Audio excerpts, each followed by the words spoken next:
जी बिस्मिल्लाहिर्रहमानिर्रहीम रब्बि इश्रह ली सदरी व यस्सिर ली अमरी वहलुल उक़दतम मिन लिसानी यफ़क़हू क़ौली। अस्सलामु अलैकुम व रहमतुल्लाहि व बरकातुहू। Class 10 physics, 10th class physics, computer bio by professor Farhan Farid. Waves का चैप्टर चल रहा है और वेव्स के चैप्टर में सर हमें कुछ चीज़ें मज़ीद डिस्कस करनी है। क्या चीज़ें डिस्कस करनी है? वो टॉपिक जो है, टॉपिक ये है कि सर कुछ टर्म्स ऑफ वेव्स हैं, मतलब वेव से रिलेटेड कुछ टर्म्स हैं। तो हम यहाँ पे लिख लेते हैं टर्म्स ऑफ वेव। ठीक है, वेव से रिलेटेड कुछ टर्म्स हैं जो आपको डिस्कस करनी है। तो आए उन टर्म्स ऑफ वेव को डिस्कस करते हैं। टर्म्स ऑफ वेव क्या कहती हैं? सबसे पहले टर्म ऑफ वेव आती है क्रस्ट। स्पेलिंग आएंगे CREST, क्रस्ट। फिर आएगी ट्रफ, फिर आएगी कंप्रेशन,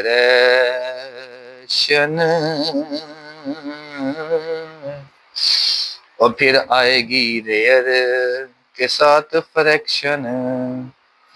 रेयर फ्रैक्शन कह लें या फ्रैक्शन। फिर आएगा एम्पलीट्यूड। फिर उसके बाद आएगा वेव के साथ वाली लेंथ। फिर 7वीं टर्म हम पढ़ेंगे फ्रीक्वेंसी, और 8वीं टर्म पढ़ेंगे टाइम पीरियड। इसके बाद लास्ट वाली टर्म आएगी नेम्ड एज वेव फ्रंट। समझ आ गई? ये कुछ टर्म्स ऑफ वेव हैं जो हमें डिस्कस करनी है, और हम डिस्कस करेंगे बड़े प्यार से, मोहब्बत से, टेंशन वाली बात नहीं है। तो सबसे पहले रगड़ा फेरते हैं क्रस्ट को। अब क्रस्ट क्या होता है, जरा ध्यान से समझिएगा। क्रस्ट है जी आपके पास ट्रांसफर वेव, समझी? उस ट्रांसफर वेव में ये वेव क्या फॉर्मेशन थी, ट्रांसफर वेव की। तो सर किसी ट्रांसफर वेव में या किसी वेव का वो पार्ट जो उसकी मेन पोजीशन से अपवर्ड होता है उसको हम कहते हैं क्रस्ट। क्या कहते हैं जी? क्रस्ट। और ट्रांसफर वेव या किसी वेव में वो लोअर पार्टिकल्स ऑफ मीडियम जो कि मेन पोजीशन से लोअर होते हैं उसको हम कहते हैं ट्रफ। ये क्रस्ट आ गया और ये ट्रफ आ गया। और यहाँ पे एक बात जरा अपने जहन नशी कर लें कि सर ये क्रस्ट और ट्रफ मिलके एक वेवलेंथ बनाते हैं नेम्ड एज लैम्डा। एक क्रस्ट और एक ट्रफ मिलके क्या बनाते हैं? Wave length. देखिए वेव लेंथ कॉन्सेप्ट क्या है, ये जो हमने यहाँ पढ़ना है ना, अभी मैं पहले बता देता। वेव लेंथ, ये दो मैंने जानबूझ के लगा लिखे हैं वर्ड्स। वेव का मतलब क्या है? वेव लेंथ, वेव की लेंथ। तो हमें पता है एक क्रस्ट और एक ट्रफ मिलके एक वेव बनाते हैं। तो भाईजान इन दो क्रस्ट और ट्रफ, इस वेव की जो लेंथ होगी उसको हम कहेंगे वेव लेंथ लैम्डा। पुट्ठा हुआ लिख लें। क्रस्ट और ट्रफ एक्सप्लेन हो गया। ये बड़ा निक्का सा लेक्चर होना है इंशाल्लाह। आगे आता है जी कंप्रेशन। कंप्रेशन में आपने लॉन्गिट्यूडनल वेव्स पढ़ी। तो जब आपने लॉन्गिट्यूडनल वेव्स पढ़ी उसमें मैंने आपको एक स्प्रिंग की एग्जांपल दी। एक स्प्रिंग की एग्जांपल में मैंने आपको कुछ इस तरह की गंद मार के दिखाया था वहां पे। अब देखें जी, इस गंद में भी फिजिक्स छुपी है। ठीक है, कंप्रेशन क्या है सर? किसी वेव में जहां पार्टिकल्स ऑफ मीडियम क्लोजर होते हैं एक दूसरे के, वेव में पार्टिकल ऑफ मीडियम जहां पे एक दूसरे क्लोजर होते हैं उसको हम कहते हैं भाईजान COMP। कंप्यूटर नहीं, कंप्रेशन। और भाईजान जहां पे पार्टिकल्स ऑफ मीडियम दूर होते हैं उसको हम कहते हैं रेयर वाली fraction. Where the particles are medium closer to each other in the wave, longitudinal wave कह ले, compression. Where the particles medium are far away each other, known as rarefaction. ठीक है, और इसी तरह जैसे भाईजान क्रस्ट और ट्रफ मिलकर एक वेव बनाते हैं ना, एक कंप्रेशन और एक रेयर फ्रैक्शन भी क्या बनाता है? वेव बनाता है। वेव लेंथ की बड़ी डेफिनेशन है भाईजान। एक कंप्रेशन और एक रेयर फ्रैक्शन मिलकर भी क्या बनाता है? वेव बनाता है। एक कंप्रेशन से दूसरे कंप्रेशन तक का डिस्टेंस भी क्या होता है? वो भी सर वेवलेंथ की सूरत में आता है। एक क्रस्ट से दूसरे क्रस्ट का एक तरफ से दूसरी तरफ का वर्ड यूज करता है कंसेक्यूटिव क्वेश्चन तरफ कंसेक्यूटिव कंप्रेशन और रिफ्रैक्शन। कंसेक्यूटिव का मतलब होता है एक तो बाद दूजा, ये कंप्रेशन था, इसके बाद दूसरा जो कंसेक्यूटिव इसके बाद है, इन दोनों का आपस में जो डिस्टेंस है इसको भी आप वेवलेंथ लैम्डा कह सकते हैं। तो कंप्रेशन रिफ्रैक्शन भी क्या हो गया, खत्म, खलास, टाटा बाय बाय। ठीक है, इसके बाद एम्पलीट्यूड।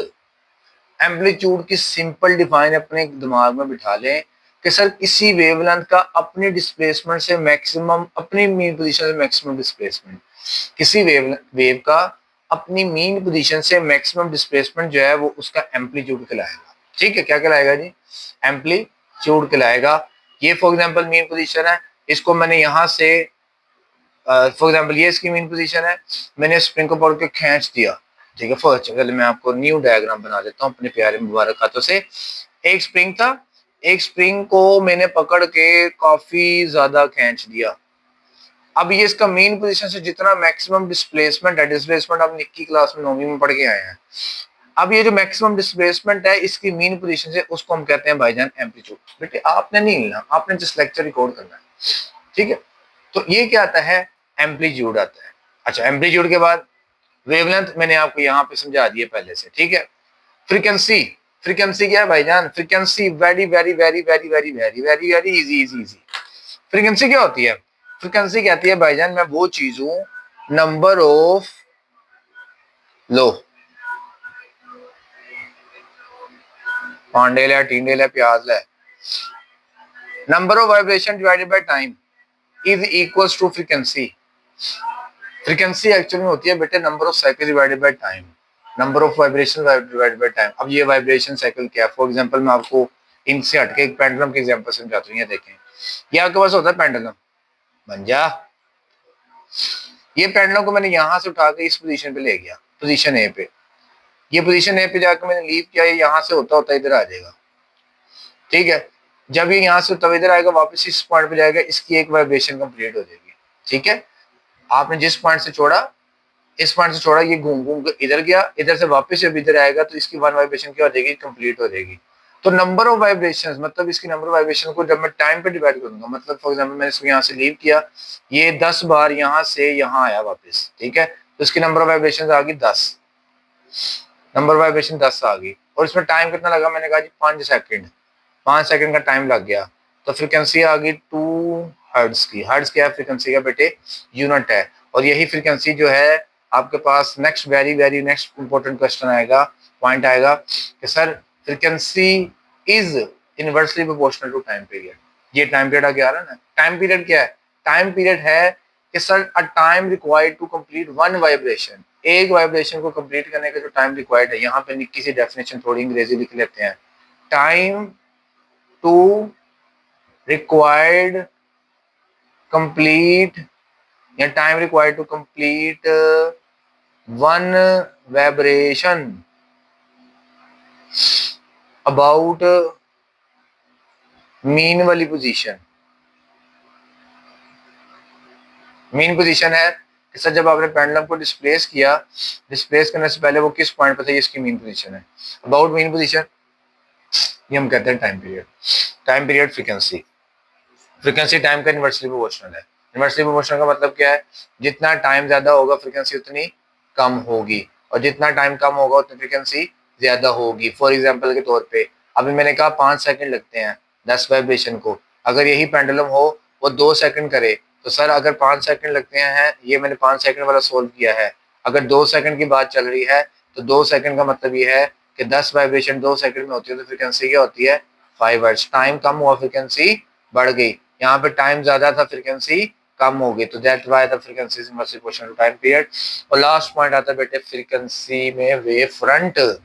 वेव फ्रंट क्या होता है, वेव और फ्रंट। अब वेव फ्रंट में कहता है कि सर एक्चुअल में ना वेव फ्रंट एक ऐसी फॉर्मेशन है फिजिक्स की जिसमें आपके पास जितनी भी वेव्स मूव कर रही होती है ना वो इन फेज होती है, उन सबका फेज सेम होता है।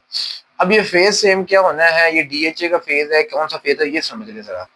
देखें, आपके पास 2 वेव्स चल रही हैं। अब 2 वेव्स इस तरह चल रही हैं, ये ठीक है। और इसी तरह एक दूसरी वेव है वो भी इस तरह चल रही है, पेन खत्म होने वाला है, ये भी इस तरह चल रही है, ये भी इस तरह चल रही है। अगर इन दोनों वेव्स को सम करूंगा तो ये डेफिनेटली तौर पे एक दूसरे को सपोर्ट करेंगे, मतलब ये इसमें ऐड होकर क्या बन जाएगी, बड़ी बन जाएगी, इस तरह हो जाएगी। ये वेव्स है इन फेज, जिसमें फेज सेम है, वेव फ्रंट में ये कहते हैं। वेव फ्रंट में क्या होता है, फेज सेम होता है। ये अगर इसमें ये ऐड करेंगे ये ऐड हो जाएगा, इस तरह मजीद इस तरह एक दूसरे के एम्पलीट्यूड को बढ़ाएंगे। लेकिन आउट ऑफ फेज का मतलब क्या होता है, एक वेव आपके पास है, यहाँ पे बना लेते हैं, चलो साइन कर ले जरा। एक वेव आपके पास है इस तरह मूव कर रही है, और एक वेव है इस तरह मूव कर रही है। अब जब आप इन दोनों वेव्स को ऐड करेंगे ना, तो ये वेव्स इस तरह कुछ बनाएंगे, इस तरह, मतलब ये एक दूसरे के इफेक्ट को कैंसिल कर देंगी और कोई वेव नहीं बनेगी, इस तरह स्ट्रेट लाइन वेव आ जाएगी। ठीक है, ये इन फेज में है, ये इन फेज है। इन फेज में या सेम फेज में क्या होता है कि सर हर पार्टिकल ऑफ जो वेव है वो सेम वाइब्रेशन से मूव कर रहा होता है, सेम स्पीड से मूव कर रहा होता है। डेफिनेशन में अगर आप लिखोगे ना तो कहेगा wave front is an imaginary surface on which all points have same phase of vibration. ठीक है, मतलब उनका डिस्प्लेसमेंट बेटे सेम होगा, उनकी डायरेक्शन ऑफ मोशन सेम होगी। यहाँ पे देखें इनका डिस्प्लेसमेंट सेम है, इनका डिस्प्लेसमेंट सेम है, ये यहाँ पे डिस्प्लेसमेंट सेम नहीं है, ये क्रस्ट की तरफ जा रही है, ट्रफ की तरफ जा रहा है, मतलब इनकी डायरेक्शन भी क्या है, सेम नहीं है। तो वेव फ्रंट के लिए याद रखें, वेव फ्रंट के लिए बेटे same displacement and same direction. तो फेज के लिए सेम डायरेक्शन होनी चाहिए और सेम डिस्प्लेसमेंट होना चाहिए। ये आपके पास बेटे कुछ पॉइंट्स से जो टर्म्स रिलेट करती थी वेव से, होपफुली आपको समझ आ गई होगी। अगर समझ आई है तो आपको समझ आ रहा है क्या करना है आप लोगों ने। फी मानिल्लाह।